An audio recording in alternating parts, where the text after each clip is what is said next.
My name is Maury Wills, and the name of our farm is Wills Family Orchard.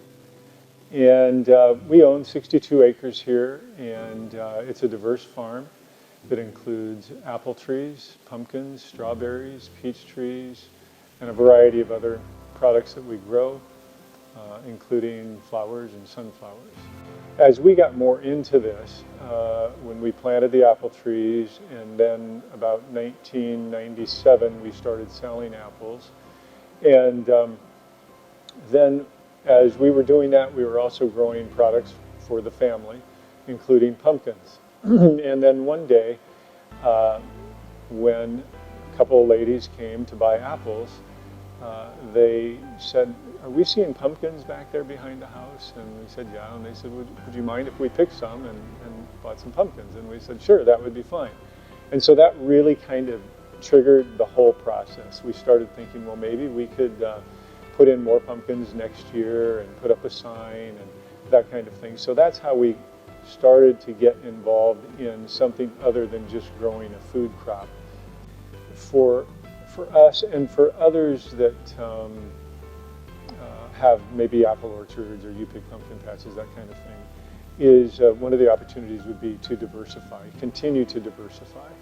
And so what we're doing here is we're diversifying into sunflowers, for example, for photographers, and other kinds of flowers. We have a prairie planting now, and so folks can come out and just enjoy being in the country, take photos, and just that diversifying really helps. Especially it helps in the early part of the season for bringing in that early income. If you're an apple orchard or a pumpkin patch, that income doesn't really come to you until the fall, and yet you're spending a lot of money ordering seed and getting ready, all of your inputs, that kind of thing, early on in the year.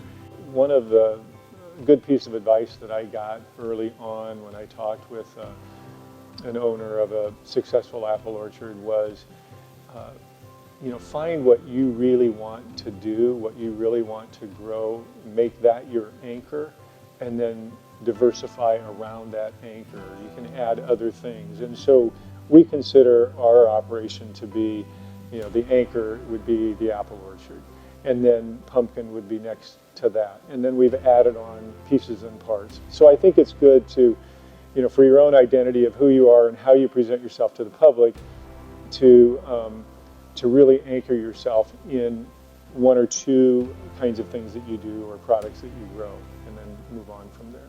But for the most part, we keep the soil undisturbed. We plant trees, and once they're planted, we now are using wood mulch along our trees. We mulch the prunings that we have, as well as we bring in a lot of wood chips, wood mulch. And then we spread that along the base of the tree rather than using herbicide, for example. If we do use a herbicide, it's an organic herbicide in the organic orchard. In addition, the prairie plantings really help, for the beneficials. It's when you look at those flowers blooming, you'll see bees and all kinds of insects there gathering pollen and nectar, and it's just a beautiful, beautiful thing to see. So water we conserve through a pond that we have. We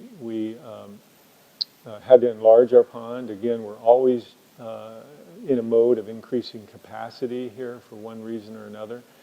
Whether it's to make life more comfortable for customers or to make it easier to produce a crop. Risk management is an important aspect of what we do here. So we'll start with just customers visiting our farm.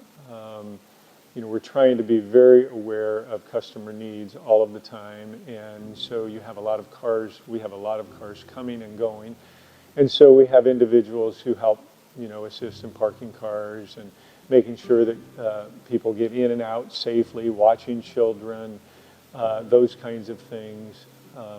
We built rails around our hay wagons for the rides. We have now, steps that are installed that people can get down safely. And then our tractor driver stands by folks as they're getting off and on the wagon to assist if they need to. So those are some of the kinds of things. We also try to identify any divots and holes and those kinds of things on the farm, but we try to let people know that they should dress appropriately when they come out to the farm. When you're new and just starting, I think people tend to just, and accurately so, believe that they don't have a whole lot, and then they get discouraged, and it is easy to get discouraged. But it really comes down to taking one step after another, talking with other people and finding out what they did, not what they're doing necessarily right now, but find out what they did when they were at your phase right now. Identify really kind of where you're at, and then determine, okay, what were the other folks doing that got them to that next step? And so I would just encourage anybody to just continue, just put one foot in front of the other, and don't hurry, but it does take time.